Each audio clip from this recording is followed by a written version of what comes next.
Yeah, so domains is actually something in the Keystone which they've introduced. And so in OpenStack itself, right now there's some discussion as to how these two should happen. And so we're part of the discussion and we'll have to work on that. Okay. I mean, if we do that, then we get a multi-tenant. Correct, exactly. I mean, the cell can cater to individual customers. Absolutely, that's correct, yes. Thank you, sir. A warm round of applause to Mr. Vinakran. Thank you. Thank you. Mr. Jaishankar Divakarna. So a small introduction about Mr. Jaishankar. About 13 years of industry experience for close to a decade. He has been working on various security-related technologies and products as a part of his job in McAfee. So he is especially interested in security of Linux and data centers. Thank you, sir. So over to you. I was supposed to take this session after lunch, so I was expecting a room full of people who were contented and kind of sleepy, but they have kind of changed it, put me between you and your lunch. So I'll try to be brief and I try to keep it interesting. So before we start, so I just want to talk about. So I've tried to keep it at a very high level. I'm saying what do you mean by a cloud? It's a term which is kind of widely used and it has a lot of connotations and it has a lot of meanings. But I'll just try to see what we think of it as a cloud in McAfee and what are the compliance standards which are applicable for a cloud. What is attestation? Why is it required? That's what the core of the topic is going to be. And then how do we achieve trust attestation? That's the focus of the topic. So what is a cloud? So if I go with the NIST definition, National Institute of Standards and Technologies, it's a model for enabling convenient on-demand access to computing resources which can be provisioned rapidly. So this is more or less is what all of us have in our mind when we talk about the cloud. So why do CIOs go from a standard in-house data center to a cloud? It's because virtualization provides them a better cost of ownership.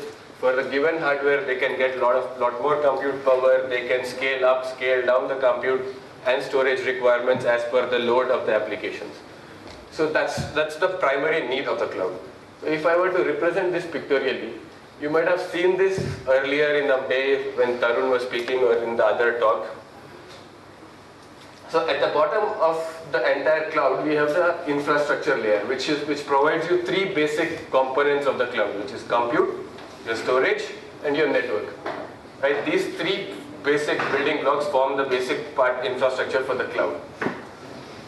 On top of the cloud, you would see workloads and data, which is basically a collection of virtual machines which you organize into a certain category and say this workload or all my workload related to databases will run in this bunch of VMs. And on top of the workloads, you are actually running your applications, which is what your end user actually cares about. You might have your Oracle server running, you might have SQL Server, it might be a Salesforce.com, whatever. And to manage all this, you would need to have some kind of a management construct, right?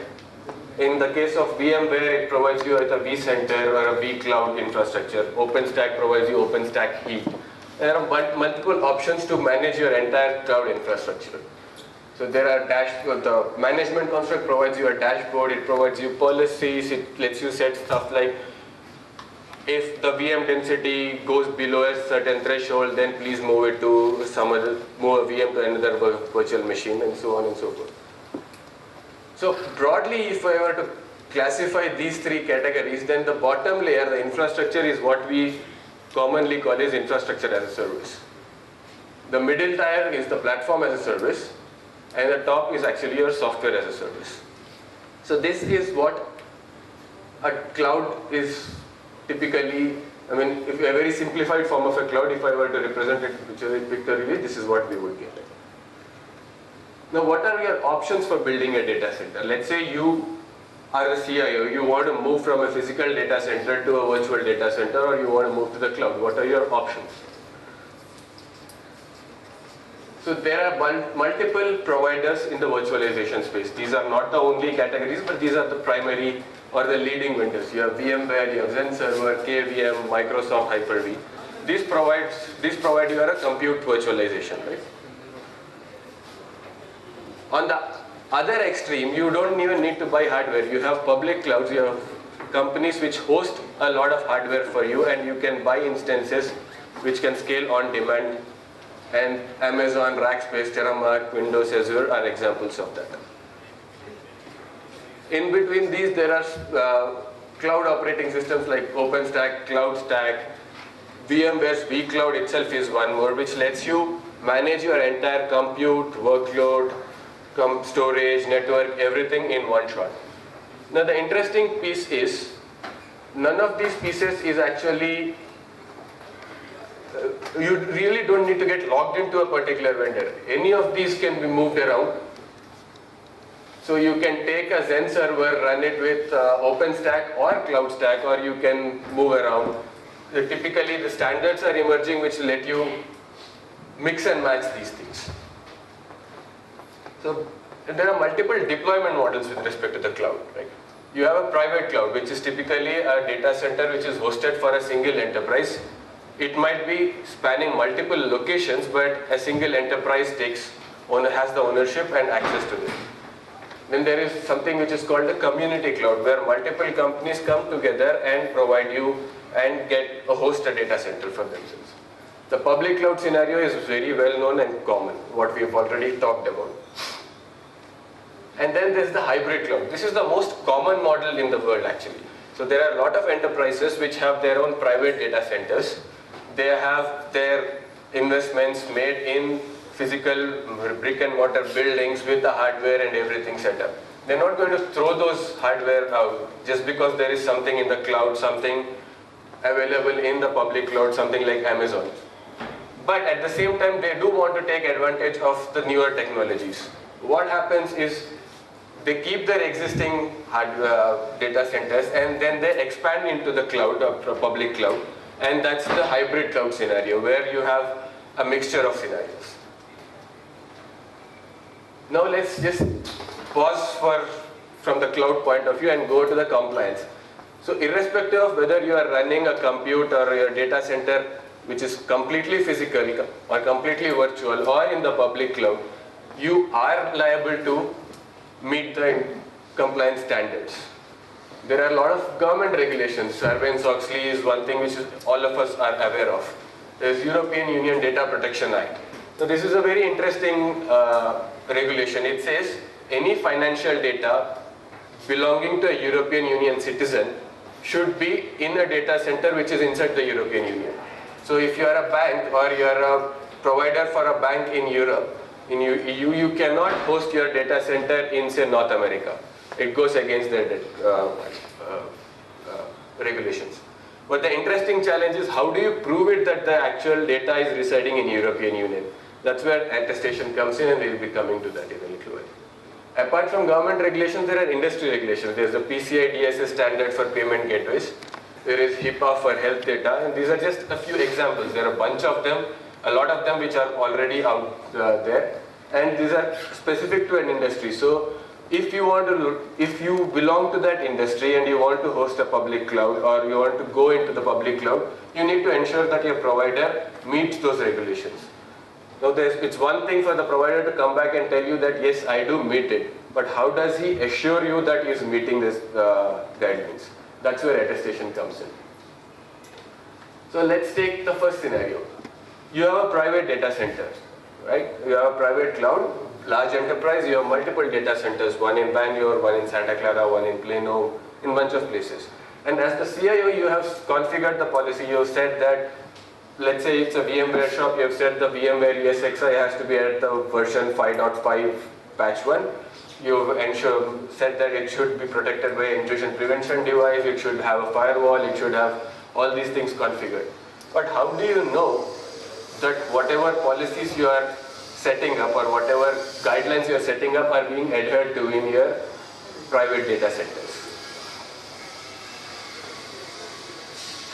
The second scenario is your shadow IT. Typically what happens in a large enterprise today is a lot of business units find it simpler to go to AWS or go to Azure and buy a few instances for whatever their needs are. They might not be going through the central IT always because they find it simpler and faster for people to go out there. And you really can't prevent that from happening. So when you accept the fact that you can't prevent people from going directly to cloud providers, then you have a problem of how do you trust or how do you ensure that the compliance is being met in all those instances when you are not even aware of them. You can only attest or you can only manage workloads or manage your compute instances if you are aware of them. In this scenario, you are not even aware of them. Or the final scenario is if you have a hybrid or if you are going to a private cloud. So let's say to solve the second problem, you say forget about it, go through me to even get instances in the public cloud. I am your IT provider, even if you want instances from AWS, please go through me so that I can track what is happening, right? So there you have a lot of apps hosted in all these various hosting services, various infrastructure providers, where you have no idea about the infrastructure. You don't even know whether they are running VMware or Xen. So how do you know that which patch version they are supposed to be running on? If the hypervisor is compromised, what is the guarantee that your virtual machines are not compromised? If your DOM0 is host, then you say whatever security parameters you might apply on your virtual machines or on your storage instances is pointless. So that's where data center trust attestation comes in. So this is the cloud which we saw earlier, various parts of cloud. So what we at McAfee and Intel think is that we should have some kind of a service which sits along with the data center. Whether it's a public cloud provider, it should sit in the provider's data center. If it's a private cloud, the trust attestation service should sit in your data center. And what it would have are multiple blades. So there are different things, different components in your data center, right? So for example, as we talked about hypervisors, we talked about storage, we talked about network. So let's take the example of a hypervisor. So for a hypervisor, if your CIO or a CXO wants to ensure that the BIOS version is running at a particular patch level, and the VMM or the VMware, let's say it's a VMware shop, ESX is running at a patch level, you can specify that this is my policy. BIOS should be at HP 5.1.x or whatever, and VMM should be at ESXi 5.5.x. How do you ensure that all the hypervisors which are running in your data center, a typical data center consists of a few thousand hypervisors, right? It can go anywhere between 2,000 and 5,000 in a typical average size data center. How do you ensure that all 5,000 are running the right BIOS version, are running the right VMM version? Similarly, let's take the next plate. Let's talk about the VMM attestation. So having the right VMM version is one thing. How do you ensure that the hypervisor is configured correctly? VMware suggests that the SSH port for the hypervisor should be shut down. The network for the hypervisor should be different from the network for your guests. That the management plane versus their actual compute plane, the network should be isolated. These are all guidelines or best practices given out by VMware. Similarly, KVM has a bunch of best practices, Xen Server has a bunch of best practices. Depending on which shop or which software you are using, how do you ensure that the best practices are being adhered to? So what we say in our model is you need to have a component which attests to a specific, you need to have a blade which attests to a specific component of your infrastructure or the cloud. For instance, you need to have a firmware or a boot attestation blade which can look at all your hypervisors, and it will have some technology which will prove it to you in a non-repudiable manner that your firmware or the hypervisor is at the right patch. Similarly, if I go one level up, VMM attestation will prove it to you that the VMM or the hypervisor has been configured correctly. And you can extend this for each of the blades which we talked about. For example, application attestation. So you might want to say that there are a bunch of applications which are allowed in your environment. and there are a bunch which you don't want to allow. So how do you ensure that only your whitelisted applications execute in your environment and some other or some employee of yours is not running a say torrent client from your data center, for instance? So that's application attestation. You say that these are my whitelisted set of applications which are allowed to run. Rest of them, these are anything which is not in my whitelist will not be allowed to run. And say data attestation. So you can set rules like data should always be encrypted. So if you have an EBS storage from AWS, you set a policy that the storage volume will always be encrypted. You set a policy that this volume will always be in this particular geographic location. So if by chance your software provider, cloud provider moves your instance from one place to another, then the blade which is attesting to the data attestation will be able to catch it in real time. So what we have said is once all of these blades are monitoring what is happening in your data center in a close to real time manner. So what they do is each of them provide a trust score. So your firmware or a boot attestation blade will provide a score. Your VMM attestation will provide a score for how your VMM is doing. Your data attestation will provide a score for how your data is being configured or how it is maintained. So once we get all this, you have a trust evaluation engine which will correlate and provide you a single trust score for your data center. Think of it like a credit score. We have that now in India, it has been there in US for a long time. Anything above a credit score of 700 is good. So if I want to do a financial transaction with you and you tell me you have a credit score of 700, I'm happy with that. But it also depends on the context. So if I'm not doing a financial transaction, I'm just going and having a chat with you and you tell me that you have a credit score of say 400, that's also fine. So it depends on the workload we are running. It depends on the type of data we are running there. So what the trust attestation service does is, I'm just going to read out what is there. It assures the workload that it is running on a trustable infrastructure in compliance with government and regulatory standards. So there are, as we discussed, there are the government standards, there are the industry standards, and there are your company's enterprise standards, right? You take all this, you feed it in as a policy into the trust attestation service. Based on the policy, we will keep monitoring what is happening in your data center and provide you a real-time or near real-time trust score. So this allows you to have a say in what is happening in your data center. So other thing which we are saying is the score can be actually fed into compliance tools. There are a lot of compliance tools. There are companies like Coalfire and bunch of them which specialize in auditing or providing a compliance report for clouds or cloud computing. So you could take our trust score and feed it into the compliance tools and automatically generate your compliance reports.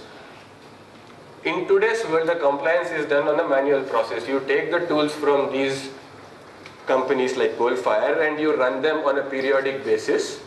You generate a report, you accumulate all the reports from all your data centers, send it to your CIO, and once in a week, once in a month, whatever is your cadence, you would get to know what is happening.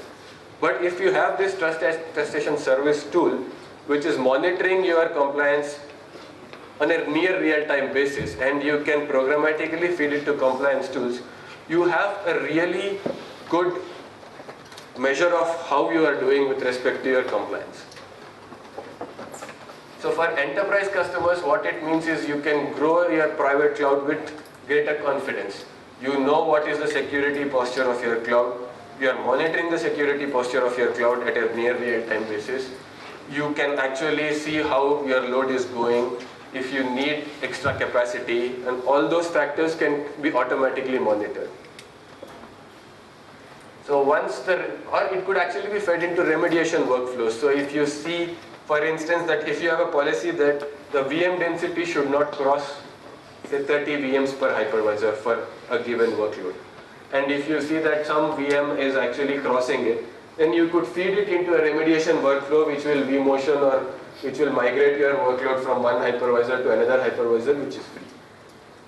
Or if you see that the security posture of your workload has changed, if you see that your hypervisor was supposed to run on a certain patch version and it is running something which is lower, that means that hypervisor is no longer secure. So what can you do? Your remediation workflow can come and probably shut down all the virtual machines which are running on the hypervisor to ensure that your data is not breached.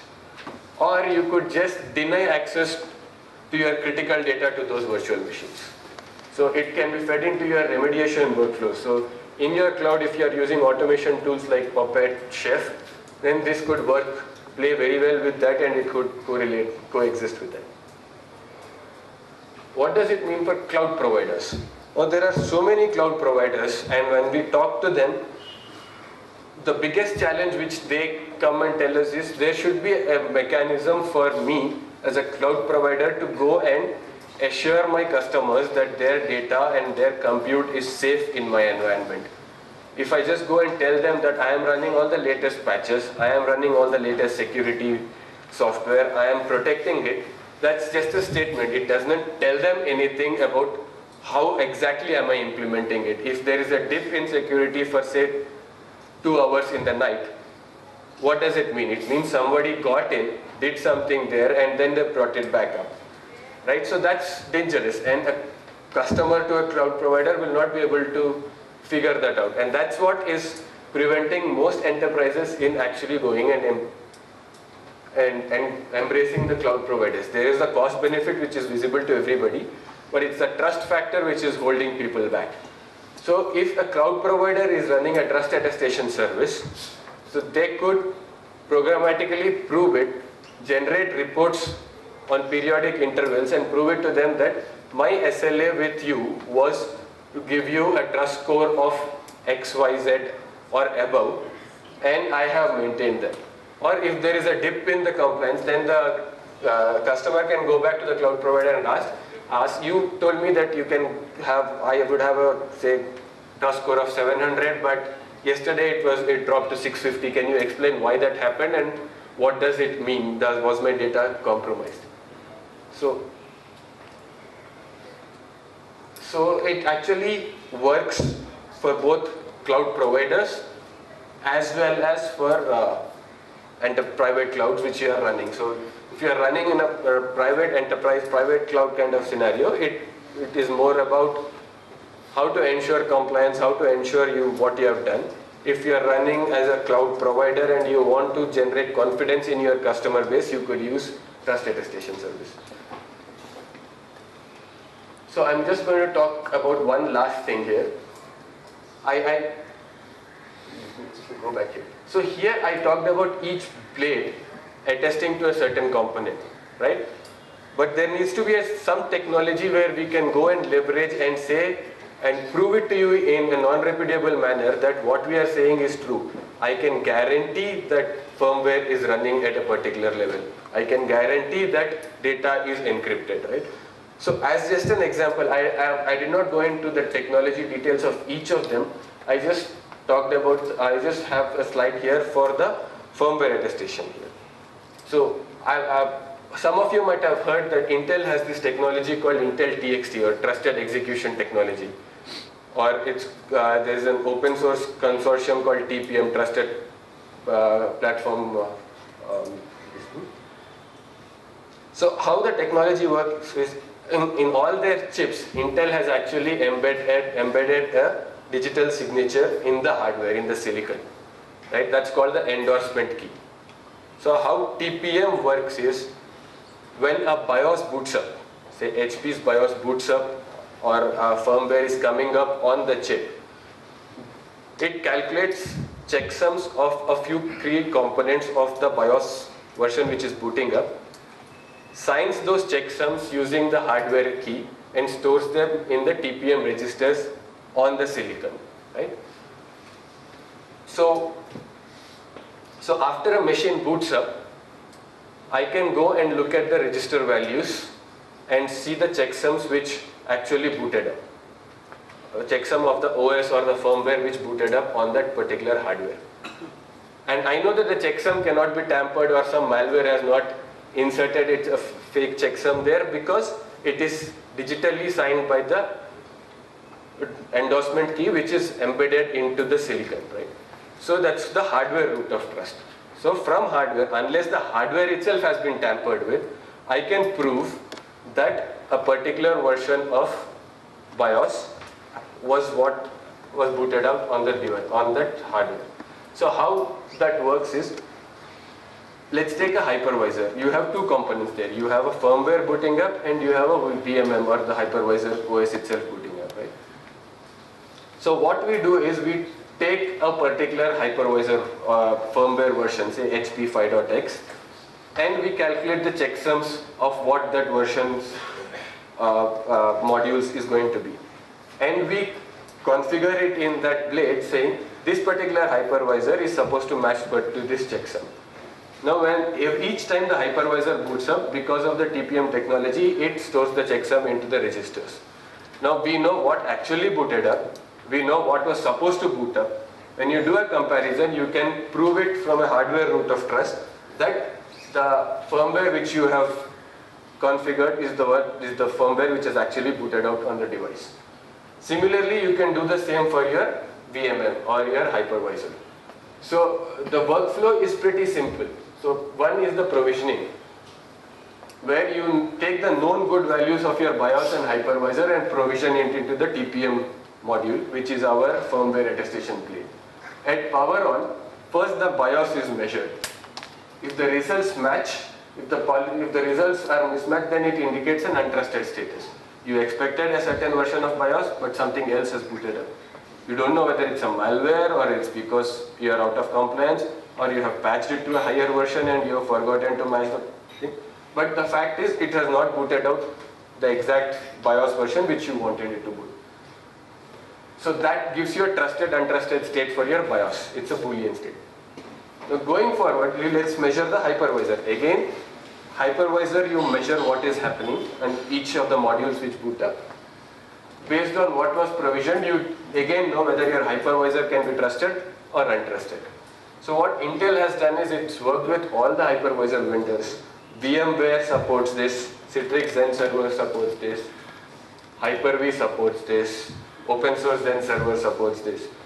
So this has become a de facto standard, and in fact Intel has actually open sourced this technology and this whole